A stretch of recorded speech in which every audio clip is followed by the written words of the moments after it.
தமிழ்நாட்டை அனைத்து வகையிலும் தாழ்த்தி வீழ்த்தணும்னு பாஜக நினைக்குது. ஏன்னா வளர்ச்சி இருக்கக்கூடிய மாநிலத்தில் பாஜக இருக்காது. பாஜக இருந்தா வளர்ச்சி இருக்காது, அங்க வளர்ச்சி இருக்காது. குமரி மாவட்டம் என்பது எல்லா மதங்களையும் சேர்ந்த மக்களும் நல்லிணக்கத்தோடு வாழ்ந்து வரக்கூடிய மாவட்டம். ஆனா நாடு முழுக்க என்ன நடந்துகிட்டு இருக்கு?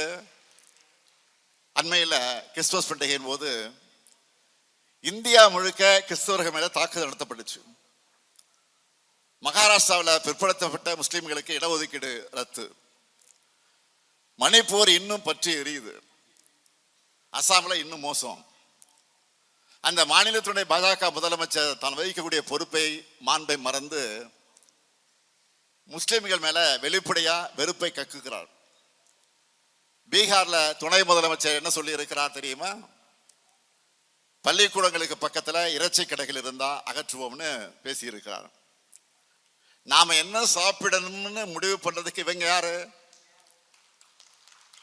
இப்படி ஒரு நிலையை தமிழ்நாட்டிலையும் கட்டமைத்து விடத்தான் அவங்க தவிக்கிறாங்க. ஆனா நம்ம திராவிட மாடல் அரசுல மத நல்லிணக்கம் ஒற்றுமையும் பேணப்படுது. வக்பு திருத்த சட்டம், சிஏஏ ஆகியவற்றை எதிர்த்து சட்டமன்றத்தில் தீர்மானம் நிறைவேற்றி இருக்கிறோம். சிறுபான்மையினர் பாதுகாப்பாக இங்க இருக்காங்க. பெரும்பான்மையினர் சகோதர உணர்வோடு இருக்காங்க. அனைவரும் சமமா நடத்தப்படுறாங்க. வரலாற்றிலே இல்லாத எண்ணிக்கையா 4000 திருக்கோயில்களுக்கு குடமுழுக்கு செஞ்சிருக்கிறோம்.